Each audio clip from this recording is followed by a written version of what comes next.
Hello class, welcome back बच्चों। तो प्यारे बच्चों, स्टार्ट कर रहे हैं नया लेक्चर। अब वो कल हमने 3 एग्जाम्पल होमवर्क में लिए थे, हुए नहीं हुए? चलो भाई, मैं तीनों करूँगा। वैसे यहाँ पर किसी ने करें, तीनों हो गए, बहुत बढ़िया। 17 नहीं हुआ, तीनों हो गए, तीनों हो गए, बहुत ही बढ़िया। और किसने करे, नहीं हुए? अच्छा, चलो देखते हैं। अब वो एग्जाम्पल नंबर 17 पढ़ते हैं। कहता है in an economy industry P sells output to Q and Q sells output to R for 600. Q's value added is half of the P's value added. Assuming P's value of input are 0, calculated how much P sells to Q. Babu, question ढंग से पढ़ा हुआ है सबने, बहुत ढंग से। अच्छा, चलो ठीक है फिर, हमें बिलीव कर लो क्वेश्चन ढंग से पढ़ा हुआ है। कभी होता नहीं आप पे बिलीव, मुझे पता है ना आपके रीडिंग स्किल्स, ठीक है? वो तो मैं अकाउंट्स में भी दिखा देता हूँ हमेशा। चलो खैर, आप कह रहे हो तो मान लेते हैं। अच्छा, टोटल नंबर ऑफ फॉर्म 3 है, ये पता लगा? ठीक है, फॉर्मूला वैसे ही लगाओगे।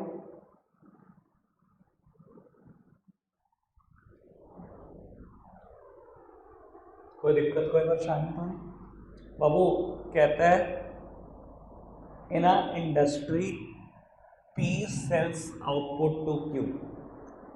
एक इंडस्ट्री ऐसी है जहां पी अपना आउटपुट बेचता है क्यू को, ठीक है बाबू? अगर पी बेचता है तो पी की जरूरत सेल्स मतलब वैल्यू आउटपुट, और अगर ये खरीदता है तो इसके लिए इनपुट्स यानी कि इंटरमीडिएट कंजम्पशन। बाबू इसने ये नहीं बताया लेकिन ये कितने रुपए का बेचता है, और आखिरी में यही क्वेश्चन है कि पी ने क्यू को कितने रुपए का बेचा। बाबू अगर ये बेचता है तो ये खरीदता है, कोई दिक्कत तो नहीं, मैंने एक्स मान लिया, ठीक है? कहता है Q sells output to R for 600। इसने 600 का बेचा। अब इसने 600 का बेचा तो इसने 600 का खरीदा। इसने 600 का बेचा है, इसने 600 का खरीदा। कोई दिक्कत, कोई परेशानी तो नहीं? क्वेश्चन पढ़वाऊं दोबारा? लो, अगर जो एक सेकेंड दोबारा करना पड़ेगा। बाबू ये पढ़ना, in an economy industry P sells output to Q, Q sells output to R for 600। P ने क्यू को बेचा, ये नहीं बताया कितने का बेचा, और अल्टीमेटली लास्ट में यही क्वेश्चन है, how much P sells to Q, ठीक है ना जी? पी ने क्यू को बेचा, क्यू ने आर को बेचा, और कहता है P Q's value added is half of the P's value added. Q का वैल्यू एडेड कितना है? Half of P's value added, और कहता है assuming P's value of input are 0। अच्छा जी, लो जी बाबू मेरी तरफ देखना। सर अगर आपको क्वेश्चन पता लग गया हो तो मुझे इसके बाद आर की जरूरत नहीं है, अगर आपने क्वेश्चन ढंग से पढ़ लिया हो, क्योंकि मुझे सिर्फ इस एक्स को डिटरमाइन करना है और कुछ नहीं चाहिए, ठीक है? क्वेश्चन है का एज्यूम कर लो पी के वैल्यू ऑफ इनपुट 0 है। अगर ये 0 है तो वैल्यू एडेड किसके बराबर है? x minus 0, it is x। 600 minus x, कोई दिक्कत, कोई परेशानी तो नहीं? इसके वैल्यू ऑफ इनपुट 0 क्वेश्चन में मानने को कहा, मैंने वही माने, ठीक है? ये 600 माइनस एक्स हुई क्या? अब वो क्वेश्चन है ना, एक इक्वेशन बना कर दी, आप अगर समझो तो उसने कहा Q's value added is half of P's value added. Value added of Q is equal to half of P's value added, यही बोला ना उसने, Q's value added is half of the P's value added. तो Q का value added P के half के बराबर है, मैंने हाफ ही कर दिया, सिंपल इक्वेशन बना दी। यहाँ वैल्यू पुट करना क्यू के वैल्यू एडेड की, और यहाँ पी के वैल्यू एडेड की, क्रॉस मल्टीप्लीकेशन।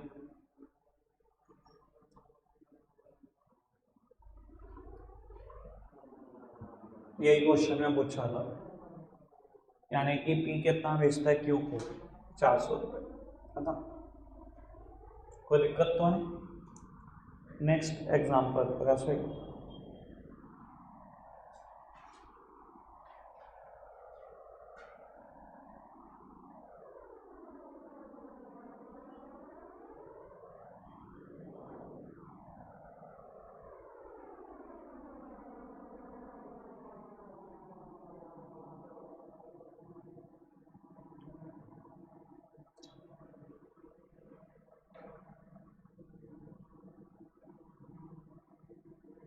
ऐसे भी होता है क्या? चलो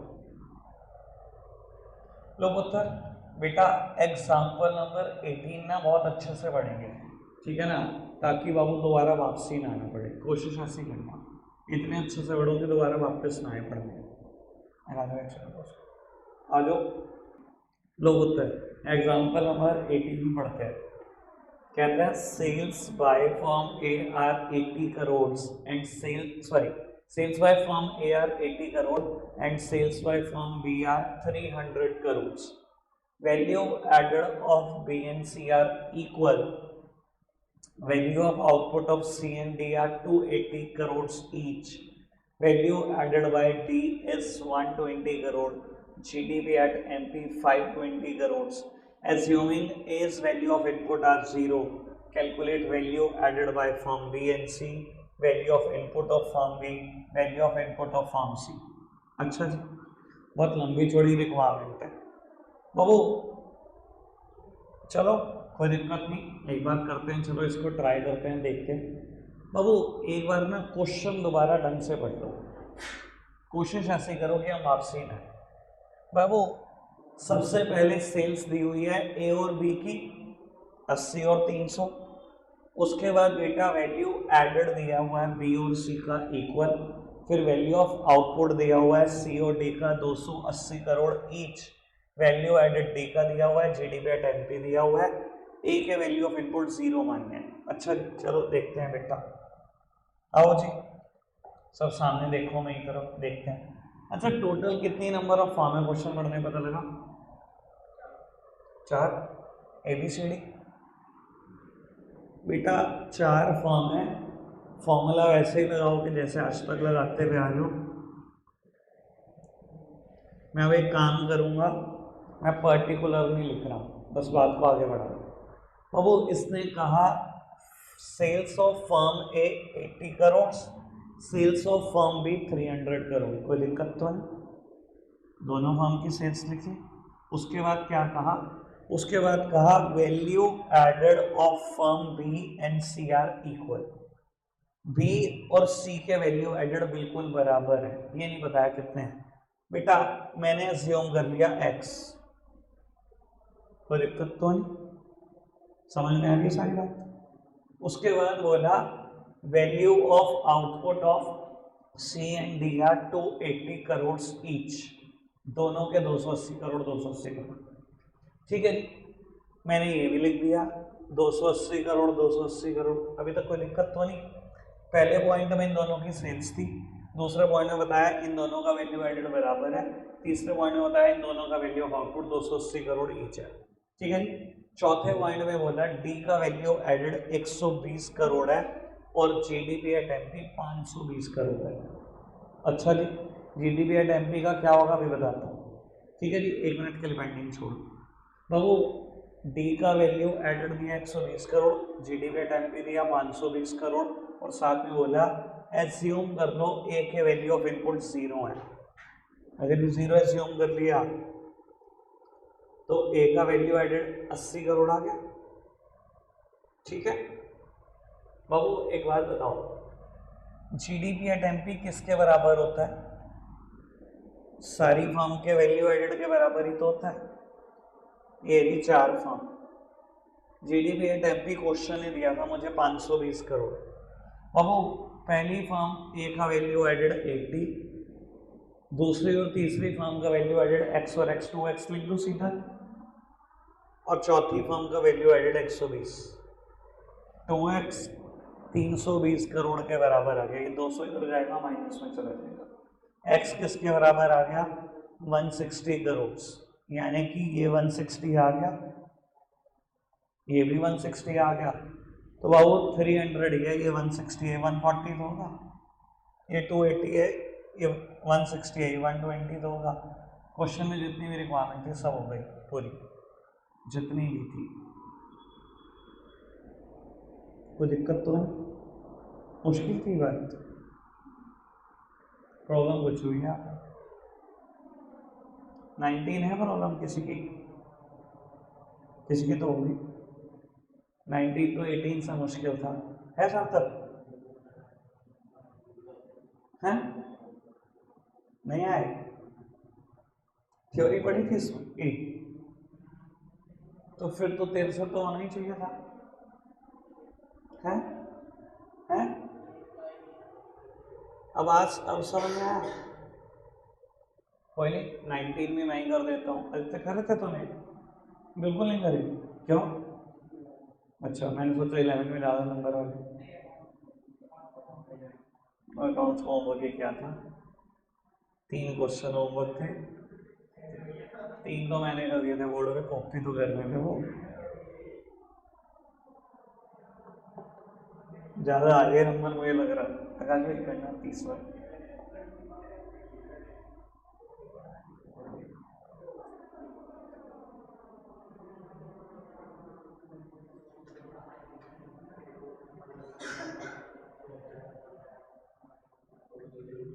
अब एग्जाम्पल नंबर 19 शुरू करते हैं। एग्जाम्पल नंबर 19 ये दिया हुआ है, एग्जाम्पल पढ़ते हैं जरा इसको, क्या कहता है? कहता है firm A spent 500 crore on non factor input and sold goods worth ₹600 crore to firm B and 300 crore to firm C. बाबू ए कहता है 500 करोड़ रुपए का तो इनपुट ही खरीदता है, 600 करोड़ का बी को बेचता है, 300 करोड़ का सी को बेचता है। अच्छा जी, firm B whose value added is 1000 crore sold half of its output to firm C and sold half to the firm D। अच्छा जी, कहता है फर्म बी जिसका वैल्यू एडेड 1000 करोड़ है, आधा गुड्स बेचता है सी को, आधा बेचता है डी को। ठीक है, कहता है value added by firm C is half of the value added of firm D. ठीक है, कहता है firm C and D sold their entire output to the household, value of output of firm C is equals to the B's value of output, calculate the value of output of firm D। बहुत सारा stack है, बहुत सारा। ठीक है जी, खैर कोई दिक्कत नहीं। बाबू सबसे पहले ए की परचेजेस बताई, ए की 2 सेल्स बताई, एक बी को और एक सी को। फिर बाबू बी का वैल्यू एडेड बताया 1000 करोड़, कहता है आधा बेचता है सी को, आधा डी को। फिर बोलता है value added of C is half of the value added of D, और ये दोनों हाउस होल्ड को बेचते हैं, और सी का वैल्यू ऑफ आउटपुट बी के वैल्यू ऑफ आउटपुट के बराबर ही है, और मुझे डी का वैल्यू ऑफ आउटपुट बताना है। ठीक है जी, कोई दिक्कत नहीं। अगर क्वेश्चन दोबारा देखने की जरूरत पड़ेगी तो भी देख लेंगे। टोटल कितनी फर्म है ये बता दो? 4। ठीक है, चलो ए बी सी और डी, 4 फर्म। ठीक है, सबसे पहली बात क्या बोली? ए इनपुट खरीदता है 500 करोड़ के। ठीक है बाबू, आप पर्टिकुलर्स खुद फिल कर लोगे, मैं सिर्फ बेटा फिगर पुट कर रहा हूँ। बाबू ए इनपुट खरीदता है 500 करोड़ के, कोई दिक्कत तो नहीं। ठीक है, कहता है ए ने 600 करोड़ का सामान बी को बेचा और 300 करोड़ का सी को बेचा, ऐसे ही बोला। 600 करोड़ का बी को बेचा, 300 करोड़ का सी को बेचा। बाबू जब बी को बेचा तो बी ने खरीदा, और जब सी को बेचा तो सी ने भी खरीदा, कोई दिक्कत तो नहीं। ठीक है, कौन जितनी बात कौन सो कह रहा, मेरा तो हो ही गई सर, इतनी बात में कोई दिक्कत तो नहीं। अब मैं अगली लाइन पढ़ देता हूँ जो उस क्वेश्चन की सबसे इंपॉर्टेंट लाइन। बाबू अगली लाइन ये थी, value added of firm B is 1000 crore and sold half of its output to that firm C and sold half to the firm D। कहता है firm B whose value added are 1000 crore, कहता है firm B जिसके value added 1000 crore हैं, sold half of its output to the firm C and sold half to the firm D। बाबू जब इसने बोला firm B whose value added this 1000 crore, मैंने value added 1000 crore लिख दिया। अगर वैल्यू एडेड मेरे सामने है, इंटरमीडिएट कंजम्पशन मेरे सामने है, तो बाबू ये 1600 करोड़ ही तो आया होगा वैल्यू ऑफ आउटपुट। ये 1000 करोड़, ये 600 करोड़, तो ये 16 ही तो आया होगा। ठीक है, क्या कहा था लाइन में? Firm B whose value added are 1000 crores sold half of its output to the firm C and sold half to the firm D। Firm B जिसका वैल्यू एडेड 1000 करोड़ है, आधा आउटपुट बेचता है फर्म सी को, आधा डी को। बाबू मैंने इस 1000 से 600 से ये 1600 निकाल दिया। कहता है ये आधा बेचता है सी को, आधा बेचता है डी को, ऐसे ही तो होगा। समझ में आ रही है बात? ऐसे ही तो बताया उसने कि आधा बेचता है सी को, आधा बेचता है डी को, तो मैंने कैलकुलेट कर लिया। अब जब ये आधा आधा समझ में आ गया, इसने सी को बेचा होगा तो सी ने खरीदा भी तो होगा, और अगर उसने डी को बेचा होगा तो डी ने भी तो खरीदा ही होगा।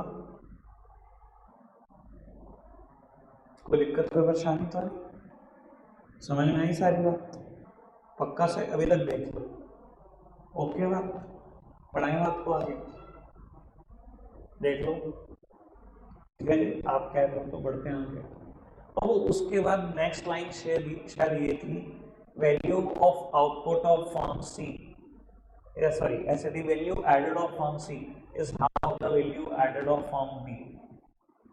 यही थे ना नेक्स्ट लाइन? और वो नेक्स्ट लाइन ये थी, value added of firm C is half of the value added of firm D. कोई दिक्कत तो नहीं? समझ में आई बात? और उसके बाद लास्ट लाइन शायद ये थी, value of output of firm C is equals to value of output of firm D. बेटा कहता है इसका वैल्यू ऑफ आउटपुट उतना ही है जितना बेटा बी का। तो वो बी का अगर वैल्यू ऑफ आउटपुट 1600 है तो इसका भी 1600 है, और अगर ये 1600 है और ये 1100 है तो वैल्यू एडेड कितना आ गया? 500। और अगर ये 500 आ गया है फिर बाकी क्या है? Value added of firm C 500 आ चुका है, it is of half of value added of firm D. तो बाबू यहाँ से value added of firm D में निकाल सकता हूँ 1000 करोड़। अगर ये 1000 करोड़ आ गया तो बाबू ये 200 करोड़ आ गया। शायद मुझसे पूछा ही यही था, ये पूछा था, वैल्यू ऑफ आउटपुट पूछा था। क्या चीज? अच्छा ये वैल्यू एडेड आया, ये वैल्यू एडेड आया 1000 करोड़, ये 800 है तो ये 1800 है। पूछा ये था मुझसे, पूछा तो यही था बाबू, आंसर आपके सामने। पूछा मुझसे ये था, लेकिन बेटा पूरे खान मरोड़ मरोड़ के सीधा मुझसे था। आपको पता ही है कहाँ से शुरुआत हुई थी, यहाँ से ही पंगा डालना शुरू हो गया था इसने। यहाँ से बहुत मुश्किल से ये निकाला, इससे ये दोनों निकाले, फिर नहीं जाकर मैं पहुंचा। लेकिन मैं बता देता हूँ बेटा, एग्जाम्पल नंबर 13 to 19 रिपीट कर लेना। ये तो सारे मैंने करे हैं, मजा नहीं आएगा आपको वरना बिल्कुल भी। अगर गलती से पेपर में क्वेश्चन आया वैल्यू एडेड का न्यूमेरिकल, तो मुझे नहीं लगता फर्स्ट 12 में से कुछ आएगा। 13 to 19 मोस्ट इंपॉर्टेंट है। ठीक है साहब, तक अब कर लियो। ठीक है, नेशनल इनकम कैलकुलेट करने के टोटल 3 मेथड थे। एक मेथड खत्म हो गया, वैल्यू एडेड विद न्यूमेरिकल। दूसरा मेथड मैं शुरू कर रहा हूँ, अब आपको भी समझ में आएगा। ठीक है जी, तो बाबू बाकी सारे बच्चे बिल्कुल फोकस बनाए रखो, क्योंकि यहाँ से बातें प्रैक्टिकल के लिए बड़ी इंपॉर्टेंट है। मुझे लगता है बोर्ड में न्यूमेरिकल इनकम और एक्सपेंडिचर मेथड का आएगा, वैल्यू एडेड का नहीं आएगा। ठीक है जी, तो बाबू मैं स्टार्ट कर रहा हूँ इनकम मेथड। इनकम मेथड से नेशनल इनकम कैसे कैलकुलेट करते हैं अब ये समझेंगे, सब सामने देखते रहना। बाबू इनकम मेथड पता है क्या कहता है? बड़ी सीधी सी बात करते हैं, बड़ी सीधी स्ट्रेट फॉरवर्ड। कहता है सारी की सारी फैक्टर इनकम को जोड़ दो, इनकम मेथड खत्म। इससे आसान बात नहीं कुछ हो सकती। क्या कहता है? सारी की सारी फैक्टर इनकम को जोड़ दो, इनकम मेथड खत्म। अब वो फैक्टर इनकम क्या होती है वो आप याद करो बेटा। जो बेसिक फैक्टर ऑफ प्रोडक्शन मैं पे करता हूँ वही फैक्टर इनकम होती है। बेसिक फैक्टर ऑफ प्रोडक्शन याद है? लैंड, लेबर, कैपिटल और एंटरप्रेन्योर। क्या पे करता हूँ इनको? रेंट, वेजेस, इंटरेस्ट और प्रॉफिट। इन चारों को जोड़ दो, खत्म इनकम मेथड। चलो जी देखते हैं बाबू क्या इसमें और पंक्ति है। बाबू सिंपल बात ध्यान रख लेना, सारी फैक्टर इनकम जोड़ दी। सबसे पहले रेंट। बाबू मैं रेंट की जगह लिख रहा हूँ रेंट एंड रॉयल्टी, चर्चा करूंगा सारी बात पर, टेंशन रखिएगा। रेंट की जगह लिख रहा हूँ रेंट एंड रॉयल्टी। उसके बाद क्या था, वेजेस। और वेजेस की जगह लिख रहे हैं compensation of employees, compensation of employee. उसके बाद क्या था, रेंट हो गया, वेजेस हो गया, इंटरेस्ट, लो जी इंटरेस्ट। उसके बाद क्या था, प्रॉफिट, ये लिख दिया प्रॉफिट। बाबू ये फिफ्थ एलिमेंट अभी आपको पता नहीं है ये क्या है, कल तक पता लग जाएगा क्या है, नाम है मिक्स्ड इनकम। बेटा इन 5 चीजों का मुझे टोटल करना है और इनका मेथड खत्म हो जाएगा। क्या है ये 5 चीजें, फैक्टर इनकम, रेंट, रेंट की जगह मैंने लिखा रेंट एंड रॉयल्टी, देन था वेजेस, वेजेस की जगह मैंने लिखा कंपनसेशन ऑफ एम्प्लॉय, फिर इंटरेस्ट, फिर प्रॉफिट, और बाबू फिर मैंने लिखा मिक्स्ड इनकम। मैं मतलब देखना और आराम से समझना। बाबू मेरी थ्योरी अगर ढंग से सुनोगे ना तो न्यूमेरिकल में भी कोई आपको पार नहीं पा सकता। मेरी थ्योरी बहुत आराम से सुनना, न्यूमेरिकल में कोई पार नहीं पा सकता आपसे। चलो जी, बाबू क्या है कंपनसेशन ऑफ एम्प्लॉय। बेटा कंपनसेशन ऑफ एम्प्लॉय 3 चीजों से मिलकर होना है, wages and salary in cash, wages and salary in cash, wages and salary in kind, wages and salary in kind, और employer contribution, employers contribution to SSS। क्या चीज है ये अभी बताता हूँ, पहले समझने पे ध्यान देंगे फिर नोट डाउन कर लेंगे, अभी नोट डाउन कोई नहीं करना, ठीक है जी। हाँ नोट्स आपको खुद बनाने मैंने हमेशा बोला, ठीक है, मतलब ये नोट डाउन तो करना पड़ेगा, ठीक है जी। चलो जी समझते हैं। तो इनकम मेथड की चर्चा शुरू कर रहे हैं। सबसे पहली बात कर रहे हैं कंपनसेशन ऑफ एम्प्लॉय। अगर कोई क्वेश्चन कोई numerical directly compensation of employee देगा बहुत अच्छी बात, नहीं देगा तो वो अगर मैं इन तीनों चीजों का टोटल करूंगा तो मिलेगा कंपनसेशन ऑफ एम्प्लॉय। सबसे पहली क्या चीज है, wages and salary in cash. इस पे मेरी चर्चा ही नहीं, मेरी ऑर्गेनाइजेशन में एम्प्लॉय आता है, मैं 20,000 रुपये महीने उसको देता हूँ, चाहे कह लो वेजेस देता हूँ चाहे कह लो सैलरी देता हूँ, ठीक है। Wages and salary in cash में तो कोई प्रॉब्लम ही नहीं। मुद्दा उठता है wages and salary in kind क्या होता है। बेटा मैंने एम्प्लॉय को कैश में अब कुछ नहीं दिया, मैं इन काइंड उसके ऊपर खर्चा कर रहा हूँ। क्या क्या खर्च कर सकता हूँ, मैंने बेटा रेंट फ्री अकोमोडेशन दे दिया। नहीं तो देखना सर, अगर याद आया हो अभी स्टाफिंग में 2 दिन पहले मैंने चर्चा करी है इनडायरेक्ट कंपनसेशन की, करिए इनडायरेक्ट कंपनसेशन की चर्चा। स्टाफिंग प्रोसेस का लास्ट स्टेप था कंपनसेशन, वहां पे चर्चा की है इनडायरेक्ट कंपनसेशन की। अरे तक तो बोला मेरे को नहीं करी चर्चा, पूरी बात चिपका देना तब भी काम हो जाएगा आपका। नहीं याद आ रही मैं याद करा देता हूँ। वो रेंट फ्री अकोमोडेशन, मैं एम्प्लॉयर हूँ, मेरे पास फ्लैट था खाली, मैंने अपने एम्प्लॉय को रहने के लिए दे दिया। क्या मैंने नगद उसके ऊपर कुछ भी खर्चा किया, नहीं। लेकिन क्या बेटा ये wages and salary in kind नहीं है, इन काइंड तो सर्व करना उसको। बाबू और क्या एग्जांपल हो सकता है, मैंने ऑर्गेनाइजेशन की कार चलाने को दे दी उसको, अपने पर्सनल यूज के लिए भी वही मेरी कार ले जाता है और ऑर्गेनाइजेशन में आने जाने के लिए भी वही कार का इस्तेमाल करता है। बाबू wages and salary in kind नहीं हुआ, समझ में आ रही बात। मैं एम्प्लॉयर हूँ, मेरा एक स्कूल है, हम टाटा ग्रुप है, टाटा ग्रुप के अपने बहुत सारे स्कूल हैं, जितने भी एम्प्लॉइज हैं टाटा ग्रुप में वो अपने बच्चों को पढ़ा सकते हैं वहां पर चाहे तो, और कुछ भी नहीं करना। Sir wages and salary in kind नहीं हुआ, समझ में आ रहा है बेटा, नगद कुछ नहीं दे रहा पर बाबू खर्च तो रहा है उसके भले के लिए है, नहीं बिल्कुल मिलेगी।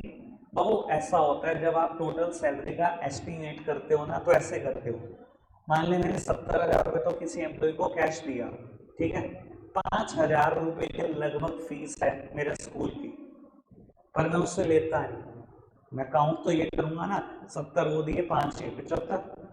मैंने कार दी, कार का मेंटेनेंस का खर्चा ही 20,000 रुपये है, पर मैं उससे 1 रुपया नहीं लेता, पर मैं काउंट तो ही करूंगा ना, 75 ये दिए, 20 ये दिए, 95। मेरा फ्लैट है, 20,000 रुपये महीना रेंट पे चढ़ सकता है, रेंट पे ना चढ़ाकर तेरे को दिया है मैंने 20,000 रुपये पे, तेरे से लेता 1 रुपया नहीं हूँ। तो भाई मेरा आइडिया तो ये है, मैं तुझे 1,15,000 पे करता हूँ, चाहे नगद सिर्फ 70,000 देता हूँ। समझ में आ रही है बात? कोई दिक्कत कोई परेशानी तो नहीं? बात समझ में आई? बाबू एक बात हमेशा ध्यान रखिएगा, wages and salary in kind में क्या नहीं आता? आता तो बहुत सारी बात है। मैंने अभी बात बोली रेंट फ्री अकोमोडेशन, एक बात बोली कि एम्प्लॉयर की कार चला रहा है एम्प्लॉय, एक और बात बोली बेटा मैंने कि एम्प्लॉयर के स्कूल में एम्प्लॉय के बच्चे पढ़ रहे हैं। 3 बातें बोली। क्या नहीं आता? बाबू वो चीजें जो जॉब करने के लिए कंपलसरी हैं, जहाँ आपकी कोई डिस्क्रिशन ही नहीं होती है, एम्प्लॉय की कोई डिस्क्रिशन नहीं है, कोई मर्जी नहीं है, बाबू वो चीज़ें कभी भी wages and salary in kind नहीं हो सकती। मतलब बाबू मैं एम्प्लॉयर, आज पहले दिन एम्प्लॉय आया, मैंने कहा ये पकड़ 2 यूनिफॉर्म, कल से तो इसी में आएगा, वरना नौकरी में मत आइए। क्या मैं बोलूँ यूनिफॉर्म के पैसे wages and salary in kind? नहीं, ये चीज़ जॉब करने के लिए कंपलसरी है, इसके बिना वो जॉब नहीं कर सकता। दूसरी बात, यहाँ उसकी डिस्क्रिशन है, उसकी मर्जी नहीं है, ये तो कंपलसरी है, उसे कल पहन के आना है। देखो मैंने जब कार दी तो उसकी मर्जी है, लेना है लेने, नहीं लेनी ना ले। जब मैंने कहा स्कूल में पढ़ाना है पढ़ा ले, नहीं पढ़ाना मत पढ़ा। जब मैंने फ्लैट दिया, रहना रह ले, नहीं रहना ना रहे, हर जगह उसकी मर्जी है। यूनिफॉर्म में उसकी मर्जी है, कंपलसरी है ना, ये वेजेस एंड सैलरी में काइंड नहीं हो सकता। यूनिफॉर्म के पैसे उसकी wages and salary in kind में मत जोड़ देना। समझ में आ रही बात? Wages and salary in cash, wages and salary in kind, दोनों समझ में आ गए? आगे बढ़ाएं बात को। मैंने एक बात लिखी है, एम्प्लॉयर्स कॉन्ट्रीब्यूशन टू SSS। ये SSS क्या है? Social security scheme. बाबू यहाँ कुल मिला के 3 बातें आती है। सोशल सिक्योरिटी स्कीम का मतलब होता है रिटायरमेंट बेनिफिट, सिंपल भाषा में। बाबू इंडिया में 3 तरीके के रिटायरमेंट बेनिफिट मिलते हैं, मुझे तीनों पे चर्चा करनी है, प्रोविडेंट फंड, पेंशन और ग्रेचुटी। आपने नाम भी नहीं सुने होंगे, एक आध का नाम तो बिल्कुल नहीं सुना होगा, ग्रेचुटी का नाम कभी नहीं सुना। प्रोविडेंट फंड की बात अभी मैंने स्टाफिंग में ख़त्म की है, ठीक है जी, और पेंशन की बात मैं आज बताऊंगा, आपने इसका नाम सुना हो। बाबू मुझे एक बात बताओ, प्रोविडेंट फंड पे चर्चा मुझे दोबारा करनी है क्या? याद है आपको? मैंने उस दिन एक बात बोली थी बेटा, प्रोविडेंट फंड मतलब एक बैंक अकाउंट, याद है? कई बार लोग आपको ऐसे बोलते हैं ना, मेरी सैलरी है 12 लाख रुपए, पर इन हैंड 10 लाख आता है। सुना है ऐसे लोगों को? कहते हैं भाई जब तेरी सैलरी 12 लाख है तो इन हैंड 10 क्यों आता है, 12 क्यों नहीं आता? ये 2 लाख कहाँ चला जाता है? बेटा ये 2 लाख 2 जगहों पर चला जाता है, one is tax and other one is provident fund. बाबू सुनना जरा आराम से बात को और समझने की कोशिश करना, एक बार फिर रिपीट कर रहा हूँ सबके लिए। बाबू इंडिया में ना रूल ये है, जो भी मालिक है, जो भी एम्प्लॉयर है, वो एम्प्लॉय को सैलरी देने से पहले ना उसका टैक्स काट लेगा और इनकम टैक्स अथॉरिटी को जमा कराएगा। देखो अगर कानून आपको बनाना हो या मुझे बनाना हो, कानून में ना आप इतना सा भी चेंज नहीं कर पाओगे, ये कानून ऐसे ही बना रहेगा जैसे है।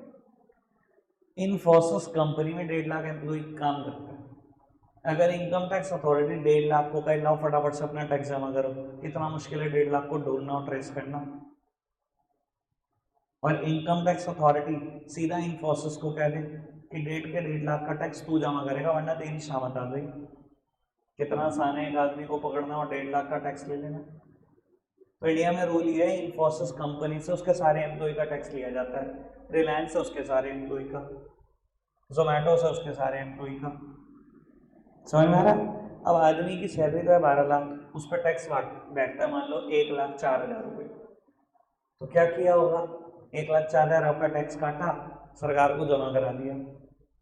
समझ में आया? 2 लाख में से 1,04,000 कहाँ चले गए? 2 लाख में से 1,04,000 कहाँ चले गए, समझ में आया? इंसान ने कहा था मेरे पैकेज है 12 लाख का, पर इन हैंड 10 लाख आता है, ये 1,04,000 कहाँ गए, 2 लाख के पता लग गया। अब बाबू 96,000 और कहाँ चले गए? बाबू प्रोविडेंट फंड में। आपने एम्प्लॉयर को बोला हुआ है मेरी सैलरी में से ना 8,000 रुपये महीना ना मेरे प्रोविडेंट फंड अकाउंट में जमा करा देना। ये प्रोविडेंट फंड अकाउंट क्या है? बैंक अकाउंट है बेटा। इसमें जो भी पैसा इकट्ठा होगा आपकी रिटायरमेंट में आपको मिलेगा, ठीक है जी। और इंडिया में रूल ये है जितना पैसा एम्प्लॉय जमा कराता है उतना ही पैसा एम्प्लॉयर जमा कराता है। ये मैक्सिमम आपकी सैलरी का 12% हो सकता है। अगर आपकी सैलरी 12 लाख रुपए का पैकेज है, 1 लाख रुपए महीना हुई, 12% कितना हुआ? 12,000। पर आप 8,000 रुपये महीना जमा कर रहे हैं, ठीक है। 8,000 रुपये महीना जमा करोगे, 12 महीने के कितने हो गए? 96,000। पता लग गया 2 लाख पूरे कहाँ गए? 1,04,000 टैक्स में चले गए, 96,000 रुपये प्रोविडेंट फंड अकाउंट में चले गए आपके, तभी 10 मिला। समझ में आया 10 कहाँ से आया? अब सुनो आगे की बात प्रोविडेंट फंड की। आपने 8,000 रुपये महीना जमा करा, अपना 8,000 रुपये महीना जमा किया, एम्प्लॉयर ने आपके प्रोविडेंट फंड अकाउंट में कितने रुपए महीना जुड़ रहा है? 16। 8 और 8 16। साल भर बीत गया, कितना हो गया? 1,92,000 एक साल में। आपने भी 96 जमा करा, उसने भी 96 जमा करा, 1,92,000। आपकी एज अभी 26 साल है, 60 साल में रिटायर हो, 34 साल की और जॉब है, कितना इकट्ठा होगा? और बैंक अकाउंट है तो ब्याज लग रही होगी, हर 12-13 साल में बैंक पैसे डबल कर देता है, यानी कि 12 साल तक जो जुड़ा होगा, जैसे ही 24 साल आएंगे तो जो 12 साल का वो डबल हो चुका होगा। एफडी कितना? 6 से 7% पर एनम।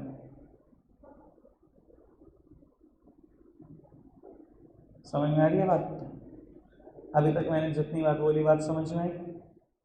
पक्का से बढ़ाऊं बात को आगे? प्रोविडेंट फंड क्लियर हो गया है? ये रिटायरमेंट में मिलता है, जब 60 साल के होकर रिटायर हो जाते हो तो ये पैसा मिलता है, फैमिली को मिल जाएगा, नॉमिनी होता है। मतलब मैं आपको सच बताऊं, चीजों को मैं बड़ा सिंपल रखता हूं, आप कॉम्प्लिकेट करते हो। मैंने बोला बैंक अकाउंट, कहानियां बनाई। अब इसने क्या पूछा कि मर गया बीच में, तो वो बैंक अकाउंट का नॉमिनी होता है? मरता ही नहीं बैंक अकाउंट होल्डर, या मर जाता है बीच में? मिल जाता है ना नॉमिनी को पैसा, ये मिल जाएगा। कॉम्प्लिकेट जब करोगे आप करोगे, मैं तो बहुत आराम से समझा दूंगा। समझ में आ रहा प्रोविडेंट फंड क्या चीज होती है? इधर देखना, अब मैं क्वेश्चन के लिए इंपॉर्टेंट बात बताता हूँ। मैंने क्या लिखा है? Employer contribution to SSS. Employer मतलब सिर्फ मालिक का कॉन्ट्रीब्यूशन देखना है। आपने जो खुद डाला वो आपकी इनकम नहीं है, जो मालिक ने डाला वो आपकी इनकम है, एज पर इनकम मेथड। समझ में आ रही है बात? इधर देखना, मैंने आपको 12 लाख रुपए कैश देने की सोची, वो तो wages and salary in cash में जुड़ गए ना 96,000 रुपए, तो एम्प्लॉयर ने अलग से 8,000 रुपए डाले वो यहाँ जुड़ जाएंगे। पेपर क्या करता है? क्वेश्चन में देता है wages and salary in cash, wages and salary in kind, employee contribution to SSS, employer contribution to SSS. बच्चा एम्प्लॉय कॉन्ट्रीब्यूशन भी जुड़ाता है। बताओ गलती किसकी? समझते हैं तुम चीजों को? देख लो आराम से, सिर्फ एम्प्लॉयर का कॉन्ट्रीब्यूशन जोड़कर है ना। समझ में आ रही सारी बात? ठीक है पार्थ भाई, गुड मॉर्निंग। अच्छा ठीक है, 50 तो जब क्या ले चूंगा, जब मैंने टोक दिया तो सोया नहीं तो फिर ठीक है, कोई दिक्कत नहीं, बस फिर अब तू मान जा। अभी अगर ये वाली बात है ना, एक दिन में 20 बार मैं टूकूंगा, ठीक है? और चलो मैं दिखा भी दूंगा सबको, पार्थ सो जाता है। आओ जी सामने देखना बेटा, प्रोविडेंट फंड टर्म क्लियर हुई। आओ पेंशन पे चर्चा करते हैं थोड़ी सी। बेटा इंडिया में पेंशन सिर्फ पहली बात तो गवर्नमेंट जॉब में थी, दूसरी बात बेटा ईयर 2006 लास्ट ईयर था। 2006 के बाद जिसकी भी ज्वाइनिंग हुई है वो सब पेंशन के लिए एलिजिबल नहीं है। 2005 से पहले जिनकी जॉब चल रही थी वो पेंशन के लिए एलिजिबल है। पेंशन क्या होती है बाबू? मान लो आज आपकी एज 60 साल होने जा रही है, ठीक है, और आप रिटायर होने जा रहे हो। आपने जो लास्ट महीने सैलरी ड्रॉ की है वो 80,000 रुपये, 80,000 रुपये महीना आपकी जॉब थी, आपकी लास्ट ड्रॉन सैलरी 80,000 है, ठीक है। आज आप रिटायर हो गए, घर बैठ के 40,000 रुपये महीना मिलेगा, यानी कि आपकी लास्ट ड्रॉन सैलरी का जस्ट हाफ, फ्री में, कुछ काम नहीं करना। 60 साल हो गए, रिटायर हो गया, जो लास्ट ड्रॉन सैलरी थी उसका आधा हिस्सा 40,000 रुपये महीना घर बैठे आपने, कब तक? जब तक आप जिंदा रहोगे।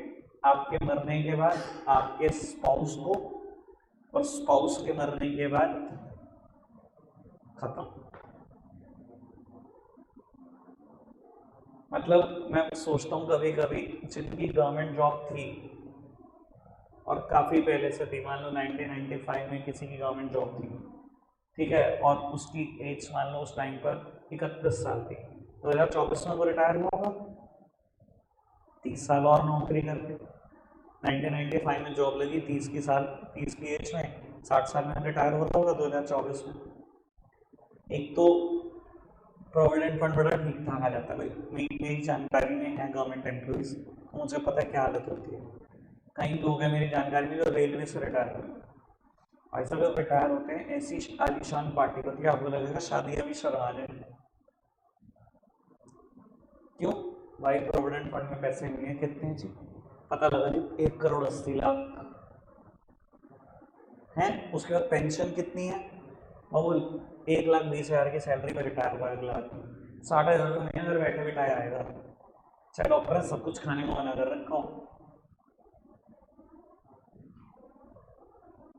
वो तो जोड़ा ही रहेगा 1,80,00,000। आपको पता है पुरानी जनरेशन का, वो तो खर्च करते हुए इनकी आत्मा ना बाहर आ जाए, अगर उसमें से 1,00,000 खर्च हो गया आत्मा ही बाहर आ जाएगी, ठीक है, वो तो जुड़ा ही रहेगा। और 60,000 उसमें से भी जोड़ते रहेंगे, खर्चा तो बोल ही जाओ, बच्चे चाहे रोकते हैं। पुरानी जनरेशन हमारी ऐसी थी। समझ में आ रही है सारी बात? कोई दिक्कत कोई परेशानी तो नहीं। और वो ये क्या चीज़ होती है ग्रेचुटी, ये भी सुनना।